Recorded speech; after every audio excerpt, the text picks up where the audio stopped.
Hey everybody, your Friendly Math Tutor here with another lecture video. Today we move on to Unit 9, Parametric, Polar, and Vectors. This is going to be another two-parter. Today we're going to focus mainly on parametric and vectors, and in the part 2 we will mainly focus on polar. So as always, hit the subscribe button, like this video, check out our TikTok, Instagram, and Facebook where we'll be doing similar videos that'll be actual AP problems related to this topic this week. Check out our Patreon where we have more worksheets and videos on there. And let's jump in. So first thing we're going to look at is parametric equations. So just in general, parametric equations are a way to represent kind of a situation using a third variable, t. So now t becomes our independent variable, and the x and the y depend on that. But when we still think of the coordinate plane, t is the independent variable. That doesn't really get graphed. Each t is going to lead to an x and a y, and the xy is still what gets graphed. So when we look for something like dy dx, that's the slope of the tangent line at a specific t value, which that t value really leads to a specific point in xy coordinate on the coordinate plane. So our slope is still rise over run. It's still change in y over change in x, but y and x now each depend on t. So what we do is, in order to find dy dx, we think of it like this. We divide dy and dx by dt. That just algebraically, we're allowed to do that. We can divide numerator and denominator by the same thing. And dy dt is simply just the derivative of y with respect to t. And dx dt is a derivative of x with respect to t. So for this one, if we just want to find dy dx, just the derivative of y with respect to t is 3t squared minus 3. And the derivative of x with respect to t is negative 2t. So that would be our slope of our tangent line based on t though. So it depending on each t value. So the way that we put that into play here is if we want to find the equation of a tangent line at t equals pi over 2.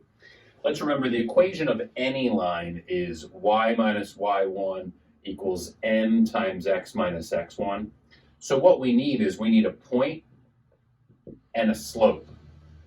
Our point is an x and y value, an x1, y1. So what we're going to do for there is we're just going to plug in pi over 2. So the cotangent of pi over 2 is just 0. So our x coordinate is 0. The sine of pi over 2 is 1. 1 squared times 2 is 2.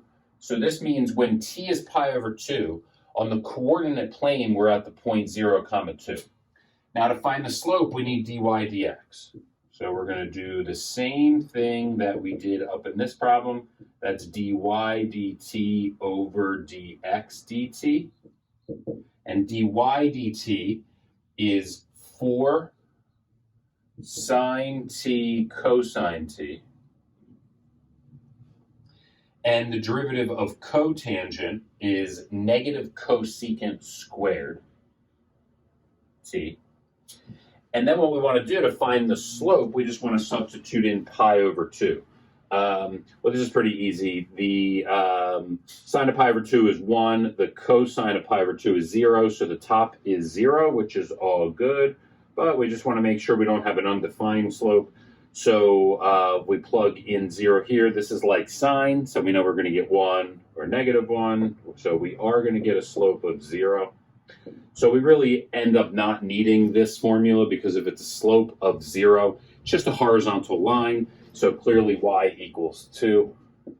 That is the equation of our tangent line. Okay. So now it gets a little more complicated when we take a look at the second derivative. It's not necessarily just taking the derivative and then taking the derivative again. What it really is first, we're going to take the derivative. Let's just look at this notation. So So you just see the 2's and your brain says, oh, second derivative, but we might not really understand like why it's written this way. So it's really the derivative with respect to x of the derivative of y with respect to x. And the d times d is where we get d squared, and the dx times dx is where we get dx squared. You know, technically it probably should have parentheses, but we just don't write that notation that way. So now if we think about what this means, this is d dx, and we know that dy dx is dy dt over dx dt. So we are simply just going to take the derivative a first time. But what happens is to take the derivative of that, this is going to just have t's. So we can't really take the derivative with respect to x of something that just has t's. We have to take the derivative with respect to t. So this leads to each of these now have to be divided by dt. And now this, basically this whole thing is like one thing. We could think of that as being in the numerator, like it's that over 1. So this now is dy dt over dx dt. This is going to be one entity. Just think of it, it'll be like something like this or something like this. We're going to take the derivative of that. So like if you were to just do this probably intuitively, you would just do this part. You would just take the derivative and then take the derivative again. But then after that, we have to divide by this dx dt. This is very confusing. So in the end, the way it works out, so is we take the derivative. So let's just do that first. So over here, I'm going to find dy dx.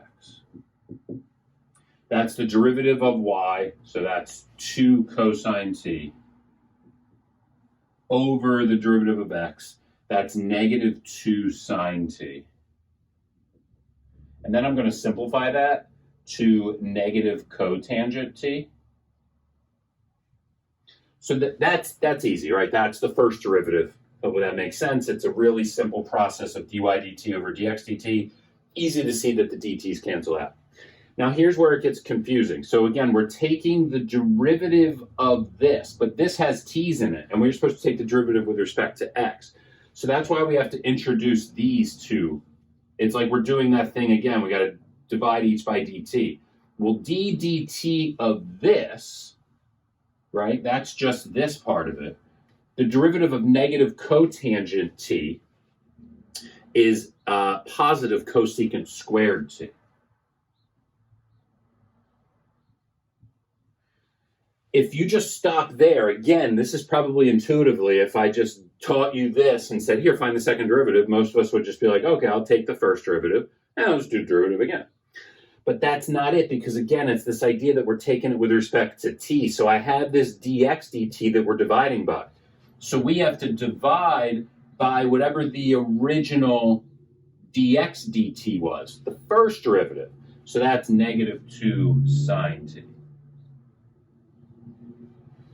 We could simplify this. So this is the second derivative. So this is d. It's kind of like d squared y dx squared. That's how our brain sees it, but it's just the second derivative of y with respect to x. This is what we would get. We could simplify this. Cosecant squared can move to the bottom to become sine. So it would be like, or you could even bring the sine to the top. You could really make it negative 1/2 cosecant cubed t. That might be the best way. Or negative 1/2 sine cubed t. Whatever, that part's not important. What's important is that we understand, so the kind of recap, to do the derivative of parametric, just do the derivative of y with respect to t over the derivative of x with respect to t. To do the second derivative, you just do the derivative of that, but then you also have to divide by the first derivative of x that you had taken before. That goes back on the bottom, and then, simplify or whatever. Depends on the context of the problem, or if it's multiple choice, you'll just search for the answer. All right? Okay, let us move on. All right, let's move on. So now we'll look at another thing in parametric, is the idea of arc length. So earlier, I believe it was in the last video, we talked about arc length back in Unit 8, applications of integrals. And the way that worked is we basically did the integral, and it was just this Pythagorean theorem. Because what we did was we imagined just like a little piece, right? And that little piece we did Pythagorean theorem. So it was the square root of like the x squared plus the y squared, and that represented the hypotenuse. And then we took the integral of that, which summed those all up from A to B. We're going to do the exact same thing. So L is arc length. We are going to integrate from A to B. Actually, we are not. We're going to integrate between two t values that would give us those. So I'll put them as like t1 and t2.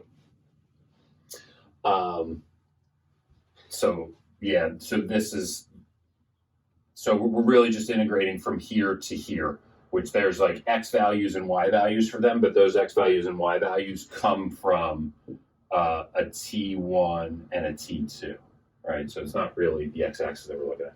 But anyway, so what happens is before this value was just 1 and this was f prime when we did it in rectangular coordinates, because f prime is the slope and the slope over 1 is also the slope. But now what happens is the rise is y prime of t, and the run is x prime of t when we're working in parametric. We saw that it was dy dt over dx dt. So if we think about what the hypotenuse would be now for that like mini arc length, it would just be the square root of x prime of t squared plus y prime of t squared, and then we have our dt. So the arc length is the same idea. If, again, this is not like a perfect proof of it, but it's just to kind of wrap your brain around what's going on so you don't necessarily have to memorize the formula.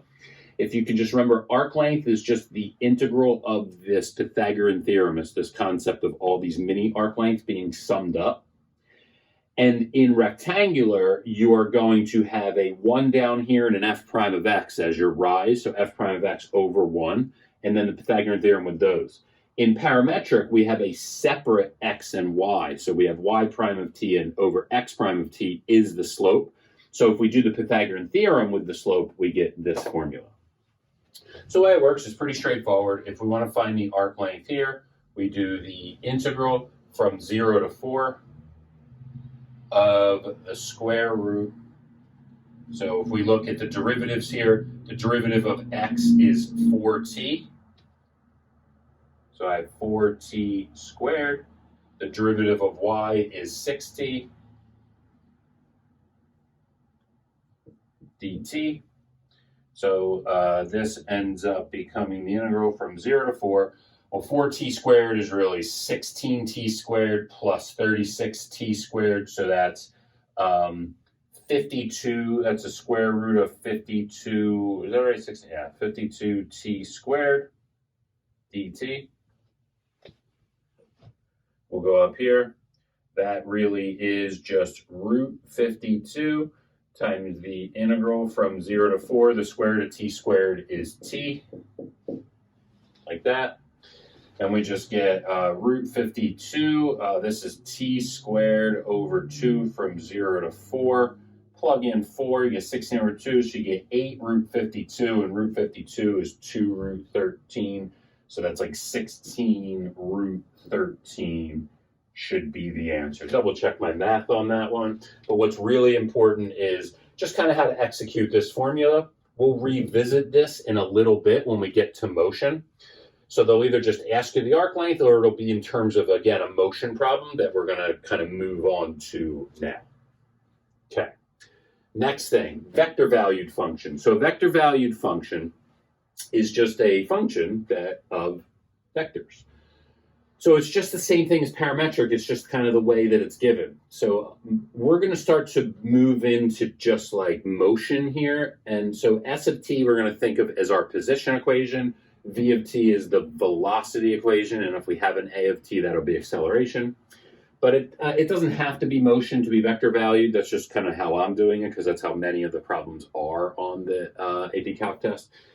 But I'm going to look at, the vector valued function is just a function that has t's in it that is a vector. You might also see this written like this, 2 cosine ti plus 3 sine tj. so that the I and the j are just the component vectors, like the I is pointing at 1, 0, and the j is pointing at 0, 1.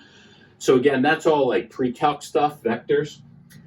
Even if you don't completely remember all that, just understand a vector valued function is just going to be a function where you have an input t and the output is a vector.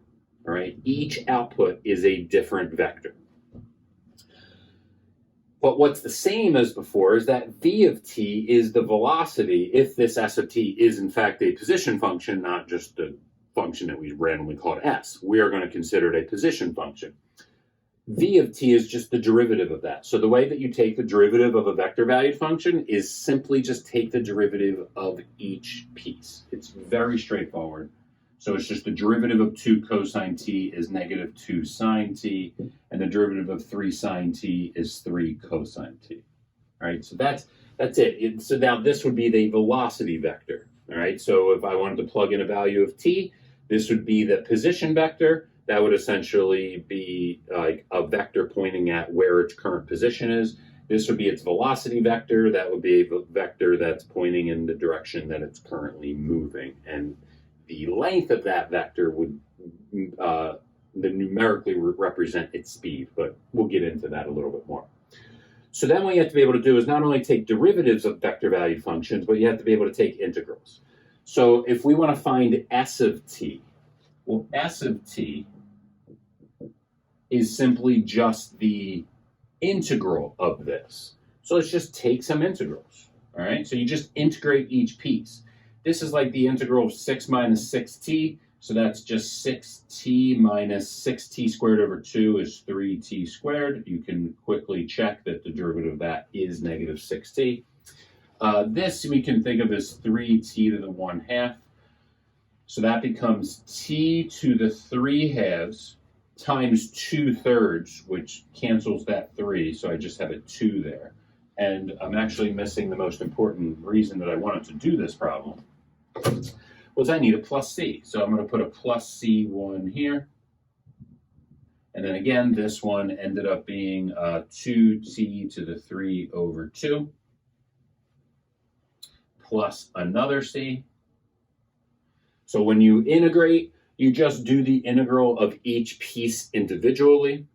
And then we have an initial condition. So when we plug in 0, we should get the vector 1, 2. So let's just simply just figure this one out kind of in our head. I think it's pretty straightforward. If I substitute in 0 into the x component, I should get a 1. Well, this is 0 and this is 0, which means I just want to make my first constant 1. So that's 6t minus 3t squared plus 1.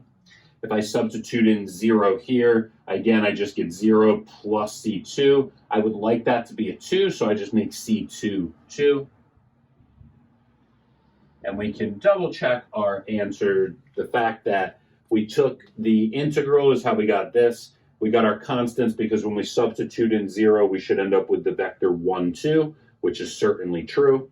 So the whole point of that was just to kind of show you that to take the derivative of vector valued functions, it's just like before, you're just doing it twice. And it's really the same thing as essentially parametric. You're just doing them individually, except you're giving your answer as a vector this time. And then to work backwards to find the integral or the antiderivative, you're just going to have these c's. And then we use initial values to find those c's. You're just going to have different ones, so maybe label them as C1 and C2 as not to get confused and think that they are necessarily the same constant.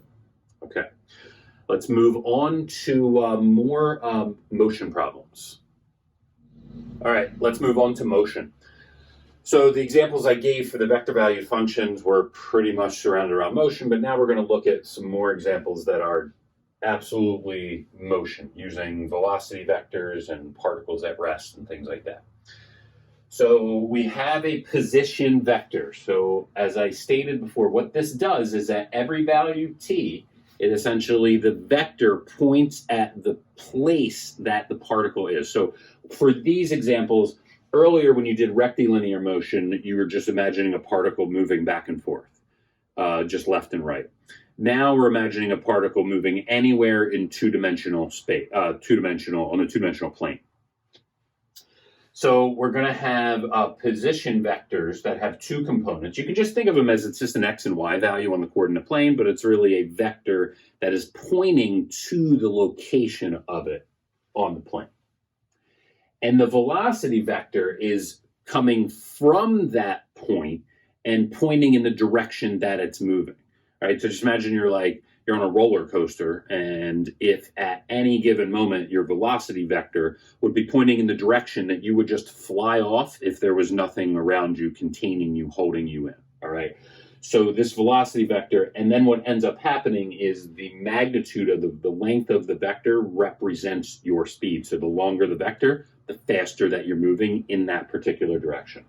So if they just want the velocity vector, so our answer should be a vector, at t equals pi over 2, what we want to do is first find the vector valued function, which is just the derivative of this, because the derivative of position is velocity, and this is a vector. The derivative of a vector is another vector, or it's really a vector valued function. It's a vector in terms of an independent variable t. Derivative of this is 3 cosine 3t minus pi over 2. Derivative of this is 6t. And what happens is if I want to find v of pi over 2, the answer is a specific vector. So 3 pi over 2 minus pi over 2 is pi, and the cosine of pi is -1, so I get -3. And 6 times pi over 2 is 3 pi. So this vector represents the velocity vector. So again, it's pointing in the direction. If you just imagine that you have this coordinate plane, at pi over 2, we would have had the sine of pi is 0, and then this is whatever 3 times pi over 2 squared. So it would be somewhere up here, and then it'd be pointing to the left and up. So it'd be here, but it'd be moving in that direction. All right, so again, the vector is just the x component is left and the y component is up. And then I got this point from simply, I just plugged in here real quick just to see that it was clearly somewhere on the y-axis. So now we take a look at this. It's not given as a vector. It's given as now parametric equations, but they're telling us that the particle's position is described by these two equations. So they're just going to interchange parametric and vectors. They're just going to be basically interchanged, and most of the time it's going to be some kind of motion problem. And they want to know when the particle's at rest. Well, the particle's at rest when its velocity is 0. But we have two different kind of velocities now. We have a velocity in the x direction and a velocity in the y direction. So let's first just find those. So x prime would be the x component of the velocity. That would be 3t squared minus 6t. And y prime would be the y component of the velocity. So that would be 6t squared minus 6t minus 12. And what happens is when x prime is 0, that means the particle is not moving horizontally. When y prime is 0, it's not moving vertically. But it could certainly be moving vertically, means it has a 0 in the x direction, or it could be moving horizontally, which means its velocity is 0 in the vertical direction.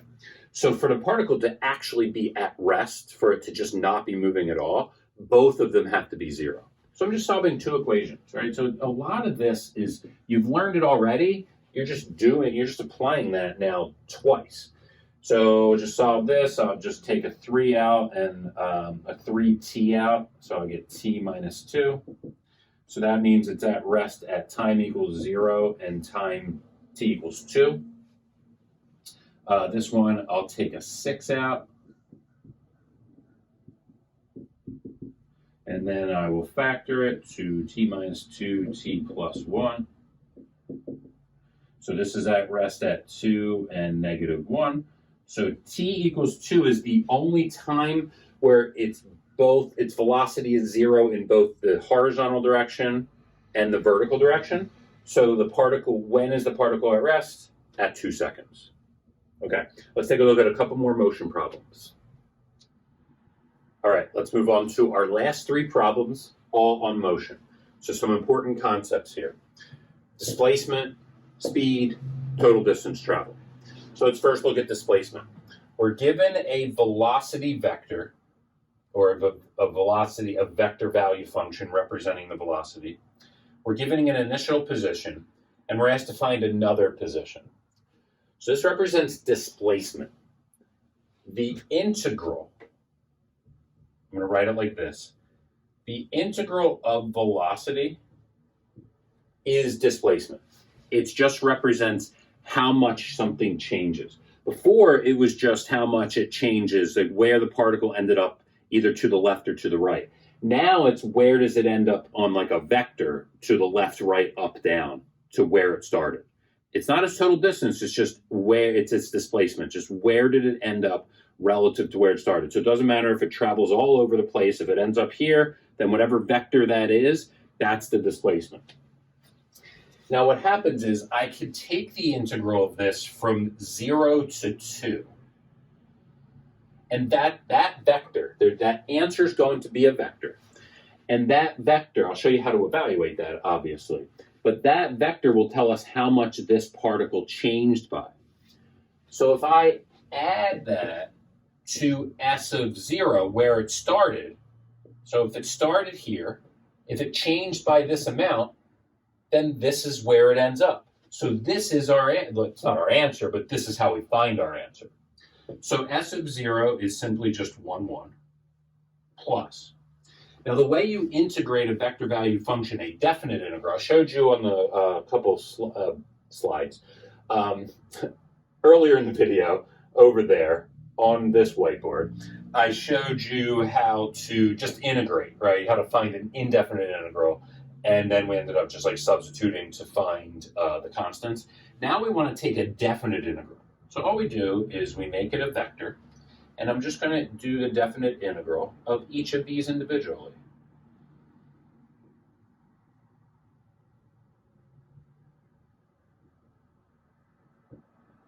Like that.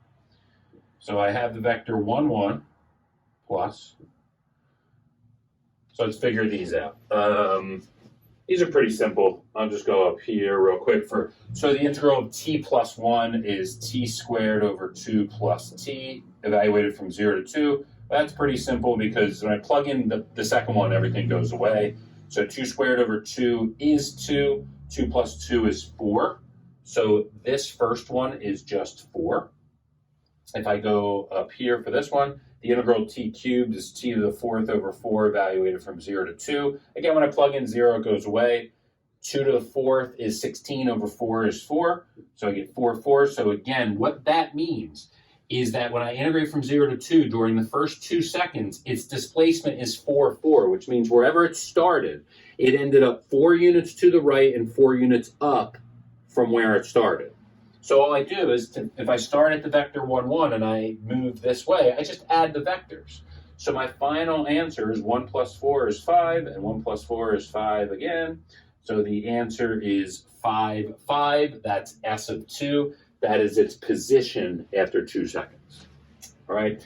Very, very related to this first fundamental theorem of calculus, or even the accumulation, which we did in back, I think it was in like unit 6. It's very related to that. Okay, next thing we're going to do is speed. What speed is, I have mentioned it a couple different times. Speed is just if you take the velocity vector, and let's say the particle is here, the velocity vector is pointing in the direction that it would continue to go at that instant if everything else kind of like faded away. That's just the way it would go. But obviously the thing is moving around all over the place. But at that instant, that's the direction that it's going. But also what's cool about these vectors is the length of the vector, the magnitude of the vector is the speed. All right, so let's just think the components of the velocity vector are x prime of t, y prime of t. Because the velocity is the derivative of position. So the x component is x prime, the y component is y prime. So the magnitude of the vector is just the Pythagorean theorem. So the magnitude of this vector is just the square root of x prime of t squared plus square root of y prime of t squared. Wow, that looks very familiar. I feel like we've seen that at some point, which we might use here. But just to find the speed, we don't need an integral. We just simply need x prime of t, which is 2t, y prime of t, which is 2t squared. I could come up with, I could just say that the velocity is a function of t, or I could just find the vector. So x prime of 5 is 10, and y prime of 5 is 50. So what I have is 10 comma 50 is the velocity vector at 5.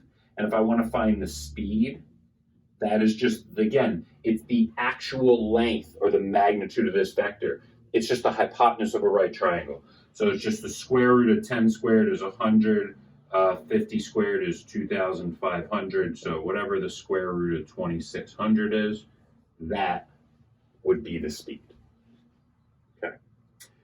So our last problem is total distance traveled. Well, if you think about a particle that's moving all over the coordinate plane, the total distance traveled, again, is different than the displacement. The displacement is just a vector that connects the starting point to the ending point. But the total distance traveled is just the length of the arc. And we just saw that this thing that we used earlier to find the length of the arc is the speed. So it's all related. So the total distance is just going to be the integral from 0 to pi of the speed, which is the square root of x prime. So let's find these. X prime is -3 sine t, and y prime is 4 cosine t. So if I square them, I get 9 sine squared t plus 16 cosine squared t dt. I don't get any fancy way to do that. This one I took, it was a calculator problem. I actually did it in the calculator, and it ends up being 11.0517. But that's, again, not the important part. The important part is to kind of connect all this to the fact that the total distance traveled is the arc length, and the arc length is related to the other arc length formula we did with Pythagorean theorem, but in motion terms, it really is just the integral of the speed. So hopefully that all kind of fits together now and makes a little bit more sense.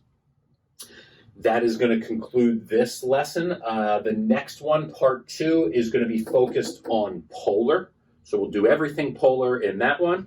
And then we actually only have one more unit to go after that because we're getting pretty close. We're about a month away from the test. So again, I hope this all was helpful. As always, like and subscribe our YouTube channel, like this video.